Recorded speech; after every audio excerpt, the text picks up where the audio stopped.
योना ने परमेश्वर के आदेश से भागने का निश्चय किया। उन्होंने याफा बंदरगाह से तर्शीश जाने वाले जहाज में जगह ली।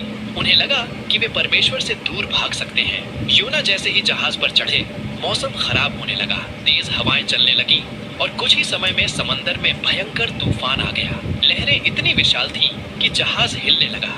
नाविक भयभीत होकर अपने अपने देवताओं से प्रार्थना करने लगे। वे समझ गए कि यह कोई साधारण तूफान नहीं है, यह किसी की नाफरमानी का परिणाम था। तभी कैप्टन ने देखा कि एक आदमी, योना, जहाज के निचले हिस्से में गहरी नींद में सो रहा था। गुस्से में कैप्टन ने उसे जगाया। हे आदमी, तू इतनी गहरी नींद में कैसे सो सकता है? उठ, अपने परमेश्वर से प्रार्थना कर कि वह हमें बचाए। लेकिन योना चुप रहे और तब नाविकों ने फैसला किया कि वे चिट्ठियां डालेंगे, यह जानने के लिए कि यह संकट किसकी वजह से आया है। चिट्ठी योना के नाम पर निकली। तब योना ने सिर झुका लिया और कहा, मैं एक इब्रानी हूँ। मैं परमेश्वर की उपासना करता हूँ जिसने आकाश, पृथ्वी और समुद्र को बनाया है, लेकिन मैं उसके आदेश से भाग रहा हूँ। यही कारण है कि यह तूफान आया है। यह सुनकर नाविकों के चेहरे पर डर उतर आया। उन्होंने आपस में कहा, अब हम क्या करें? और तब योना ने शांत भाव से कहा, मुझे समुद्र में फेंक दो और तूफान थम जाएगा। नाविक ऐसा नहीं करना चाहते थे, लेकिन जैसे जैसे तूफान बढ़ता गया, उनके पास और कोई विकल्प नहीं था। भारी मन से उन्होंने योना को उठाया और समुद्र में फेंक दिया और तभी लहरें शांत हो गईं। तूफान थम गया, आसमान साफ हो गया। नाविक परमेश्वर के इस अद्भुत चमत्कार को देखकर दंग रह गए और उसकी आराधना करने लगे। और उधर योना समुद्र में डूब रहे थे। चारों ओर अंधकार था। वे पानी में नीचे गिरते जा रहे थे, समुद्री पौधों और चट्टानों के बीच फंसते जा रहे थे। तभी एक विशाल जलजीव प्रकट हुआ। यह कोई साधारण जीव नहीं था, यह परमेश्वर द्वारा भेजा गया एक विशाल भेल था। उसने योना को निगल लिया। योना ने खुद को उस जीव के विशाल पेट में पाया, जहाँ चारों ओर अंधेरा था, सड़ांध थी, लेकिन वे जीवित थे। 3 दिन और 3 रात योना उस रहस्यमयी जीव के अंदर रहे। यह उनके लिए मृत्यु की छाया से गुजरने जैसा था। वहां उन्होंने परमेश्वर से प्रार्थना की, हे प्रभु, मैंने पाप किया है। मैं आपसे भागना चाहता था, लेकिन मैं कहां जा सकता था?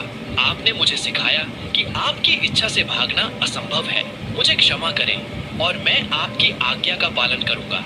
तभी परमेश्वर ने उस जलजीव को आदेश दिया और उसने योना को जीवित समुद्र के किनारे उगल दिया। योना ने इस बार परमेश्वर की आज्ञा का पालन किया और वे नीनवे पहुंचे, जहां का वातावरण रहस्यमय और डरावना था। यह नगर गुप्त जादू, बुत परस्ती और क्रूरता के लिए कुख्यात था। योना ने नगर के बीच जाकर घोषणा की, 40 दिन के अंदर यह नगर नष्ट कर दिया जाएगा। यह सुनकर लोग भयभीत हो गए। उन्होंने योना की बातें सुनी और राजा तक ये खबर पहुंची। यह सुनकर नीनवे के राजा ने सिंहासन छोड़ दिया, अपनी राजकीय पोशाक उतारी, टाट ओढ़ लिया और धूल में बैठकर परमेश्वर से प्रार्थना करने लगे। उन्होंने पूरे नगर में उपवास रखने की घोषणा कर दी। यह देखकर परमेश्वर को दया आ गई और उन्होंने नगर को नष्ट नहीं किया। जब योना ने देखा कि परमेश्वर ने नीनवे को नष्ट नहीं किया, तो वे नाराज हो गए।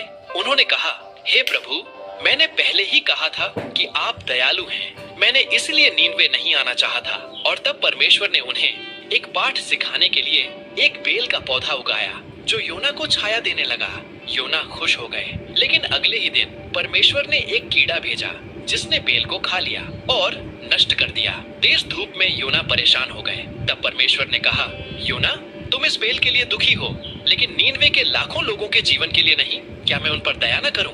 योना चुप हो गए। वे समझ गए कि परमेश्वर की दया और प्रेम उनकी समझ से परे है। अंधकार मिट गया था, नीनवे बच गया था, लेकिन योना के मन में अभी भी प्रश्नों का तूफान चल रहा था। इस प्रकार योना का यह अनुभव केवल नीनवे के लोगों के लिए नहीं, बल्कि स्वयं उनके लिए भी एक शिक्षा बन गया। वे समझ गए कि परमेश्वर के प्रेम और अनुग्रह की कोई सीमा नहीं है और मनुष्य का कर्तव्य उसकी आज्ञा का पालन करना है, चाहे परिस्थितियां कैसी भी हों। बाइबल में वर्णित योना की कहानी केवल एक ऐतिहासिक घटना नहीं है, बल्कि यह जीवन के कई गहरे सत्य और नैतिक शिक्षा को प्रकट करती है। योना की यात्रा केवल एक नबी की कथा नहीं है, बल्कि यह हमारे अपने जीवन के संघर्षों, परमेश्वर के प्रति हमारे दृष्टिकोण